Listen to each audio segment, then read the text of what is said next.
Kahalaga ng local news, tamang paggamit ng social media at wise na pagboto.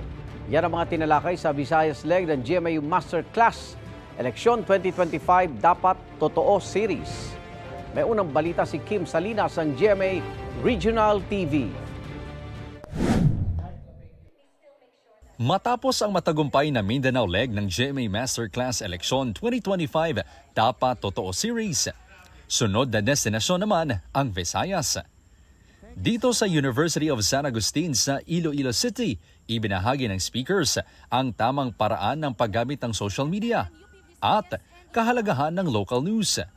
Sa Santuario de la Salle sa University of St. La Salle, Bacolod, na dinagsari ng mga estudyante, ipinaalala na maging mas wais sa pagboto.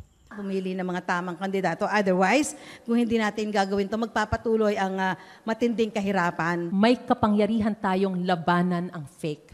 Simulan natin sa pagiging mapanuri. Ngayong nalalapit na eleksyon, tiwala ang pamunuan ng mga paaralan na mangingibabaw ang katotohanan at malalabanan ng fake news sa pagtutulungan ng lahat. Our hope and our dreams can come true if we come together and work together. It is a sad reality that this truth, whom we believe, has becoming relative. That when we are not careful of, it will enslave us. Because we understand the important role your generation, our generation, plays in helping achieve an honest and truthful election and advancing our commitment to fight misinformation and disinformation. Dumagdag rin sa tagumpay na aktibidad ang ipinamalas na vocal prowess ni The Clash Season 4 Grand Champion Marian Osamel.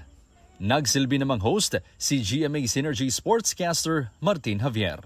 Ito ang unang balita. Kim Salinas ng GMA Regional TV para sa GMA Integrated News. Igan, mauna ka sa mga balita, mag-subscribe na sa GMA Integrated News sa YouTube para sa iba't ibang ulat sa ating bansa.